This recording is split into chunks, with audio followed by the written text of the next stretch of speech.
nama aku Andi. Umur aku 24 tahun. Tahun ini aku 25 tahun. Aku lahir 27 Desember 1995. Aku lahirnya di Bali, di Denpasar. Aku juga sekolah di Bali dari SD sampai SMA di Bali. Lalu setelah itu aku kuliahnya sempat kuliah juga, cuma nggak jadi. Terus aku lanjutin di Jepang. Nah, jadi kenapa aku suka masak? Itu ceritanya dulu waktu aku umur 8 tahun, itu aku pernah ke Jepang.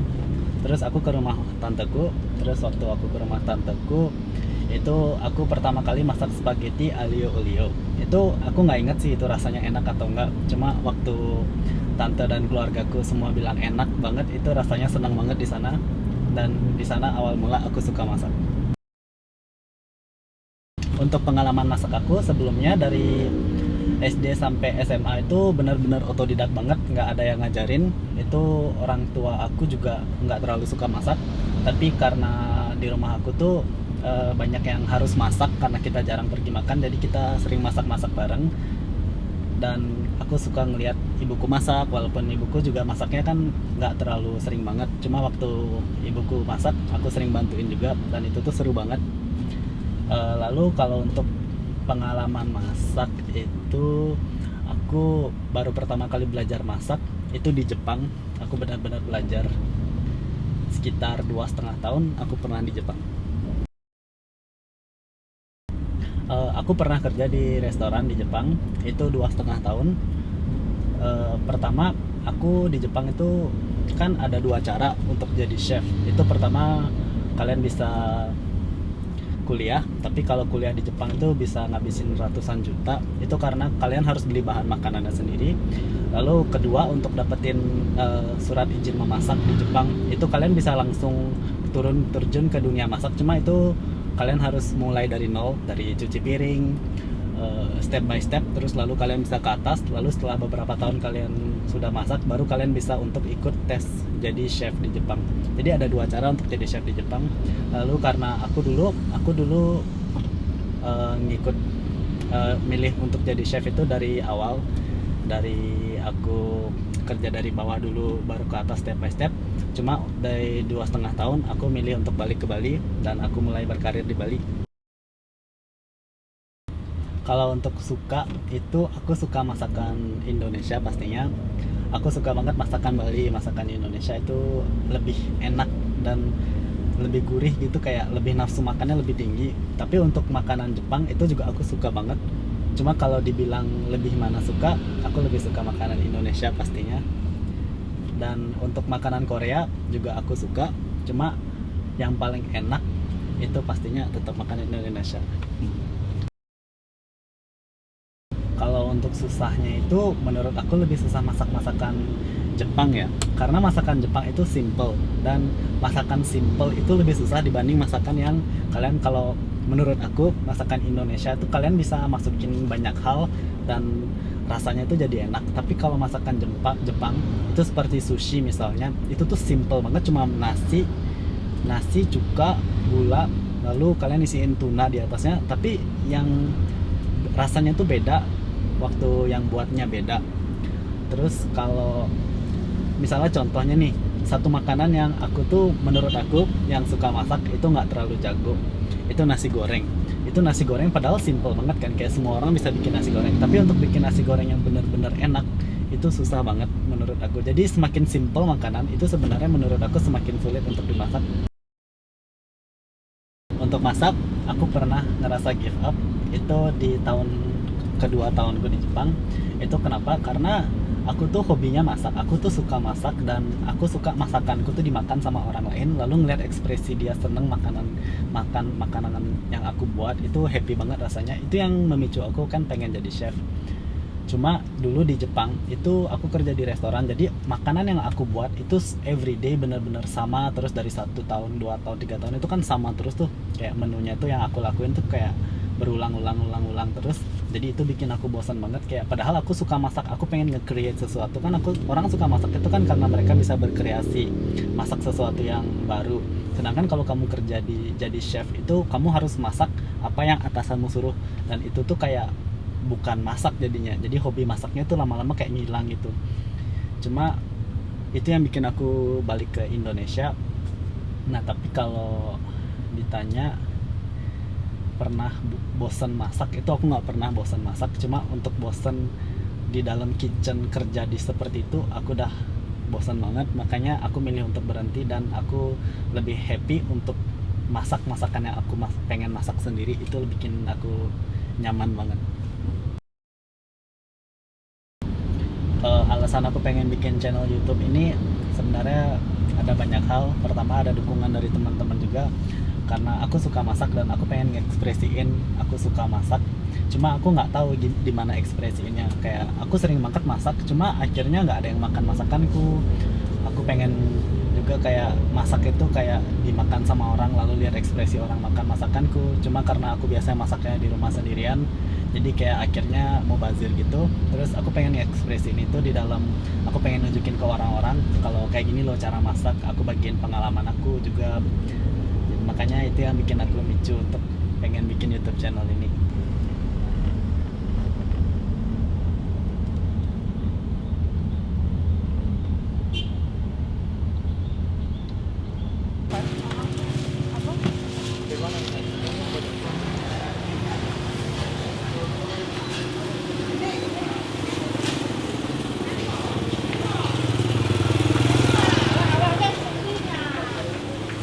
Belikan.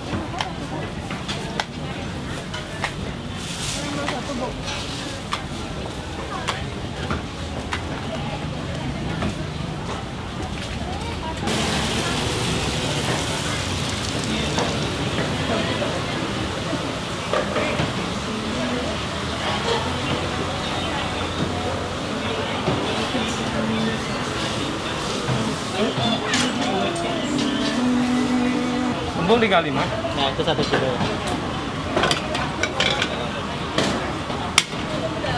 Pas sini Pak. Semua. Ya. Lebih ini sekilo. Nah, Kilo aja. itu nggak usah dibersihin. Nggak usah. Minta sisiknya aja. Ada 6, ada 7. Dan buat terus.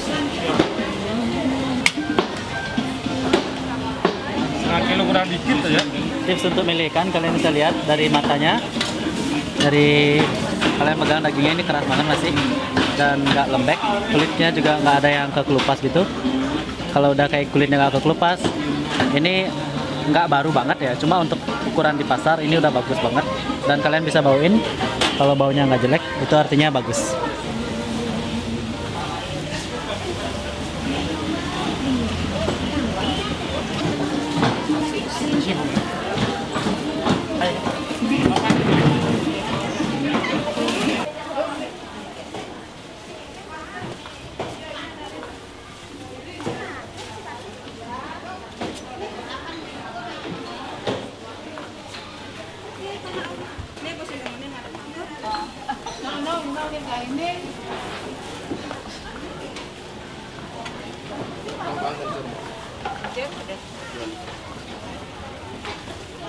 Berapa?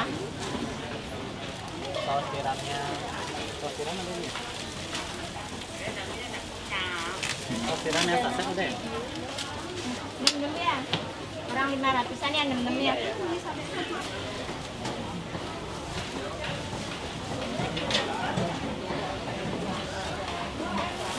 Ya, ini dia belanjaanku hari ini. Udah selesai. Mari kita cegah bersama penyebaran COVID-19.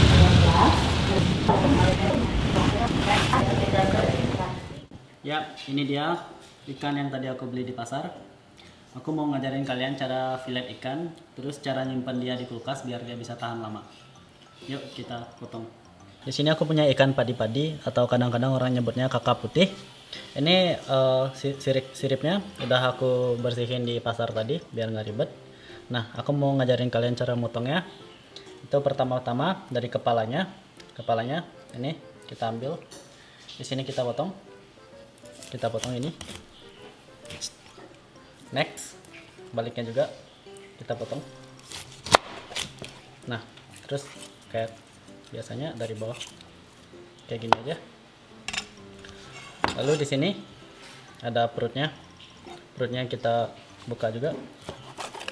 Nah, ini kan kita keluarin, cuci dulu isi perutnya nih. Kita keluarin isi perutnya. Nah, lalu di sini ada darahnya. Kalau kalian bisa lihat, bentar.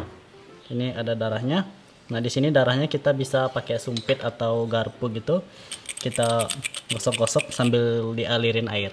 Nanti aku mau cuci dulu ya.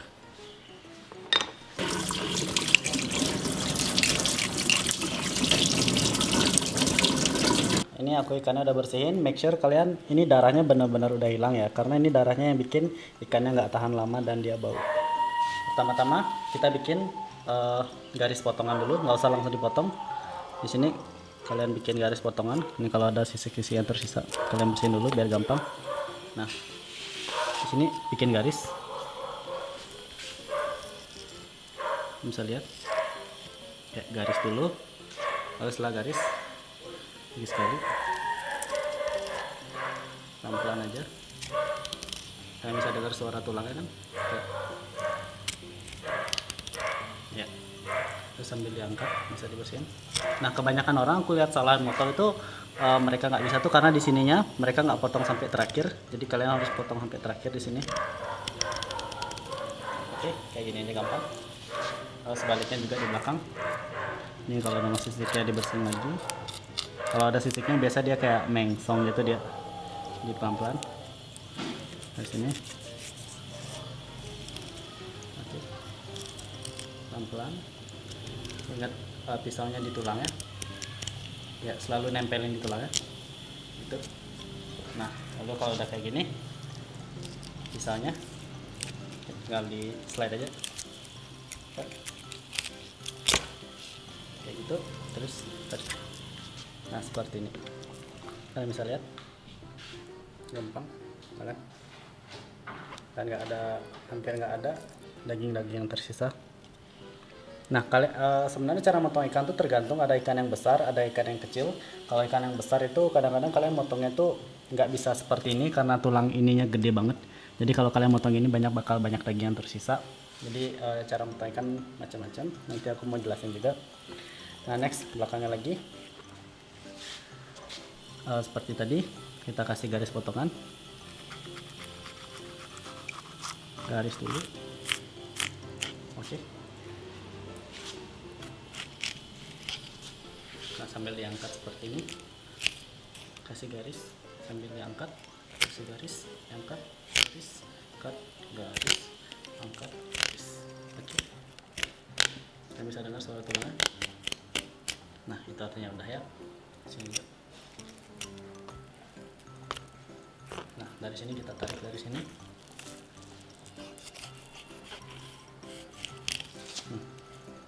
Ini alatnya mengganggu banget. Lagi musim hujan di Bali, jadi banyak alatnya. Nah, kalau udah seperti ini, kayak tadi, tinggal ditarik aja.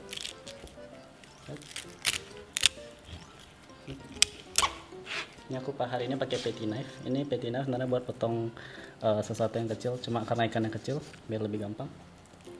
Nah, seperti ini ya. Kalian bisa lihat.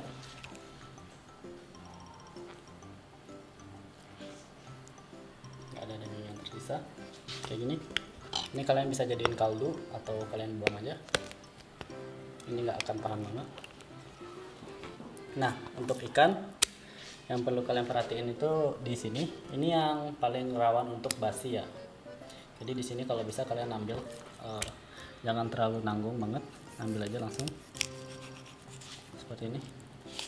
Motongnya tuh kayak jangan didorong seperti ini, nanti bakal sampai sini dia, jadi kayak agak ditarik gitu. Nah, kalau udah kayak gini, lagi satu di sini.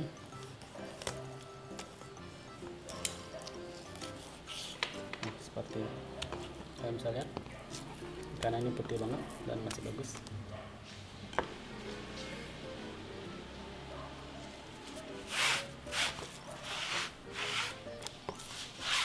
Next aku mau fillet kulitnya.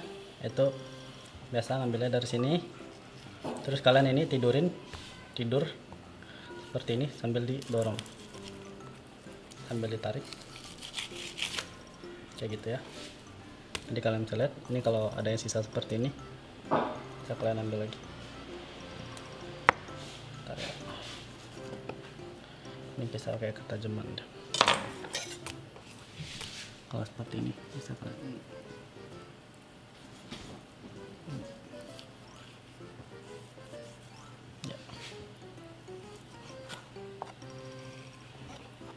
ya seperti ini.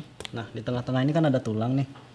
Kalau aku sih biasanya suka ambil tulangnya pakai pencabut tulang, itu juga ada, tapi kalau kalian nggak peduli juga nggak ada juga nggak apa-apa. Cuma kalau untuk yang lebih bersih kita potong dari sini seperti ini, lalu di sini juga, nah seperti ini.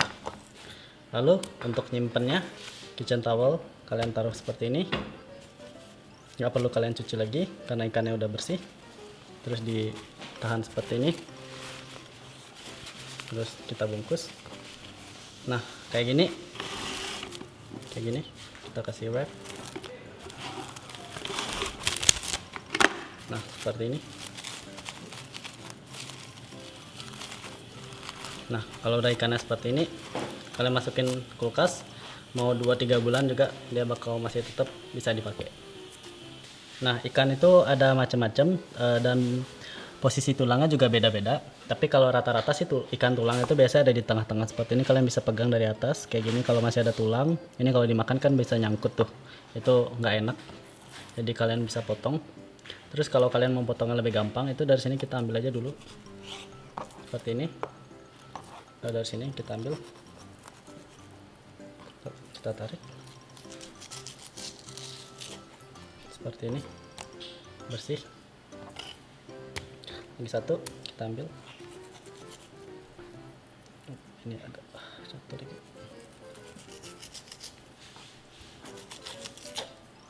seperti ini. Lalu kita simpan seperti tadi.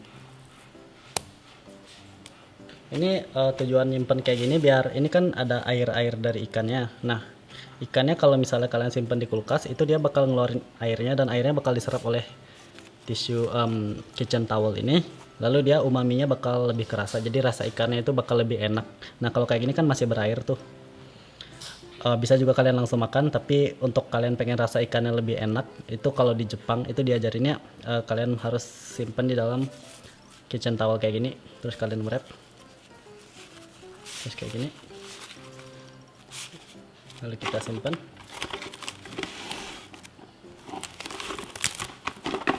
Bisa bersih juga ya seperti ini. Lalu kita simpan di freezer, bisa tahan lama dan kalian bisa pakai kapan aja. Ini makanan cocok untuk seperti kalau fillet seperti ini, seperti fish and chips kayak gitu, cocok banget.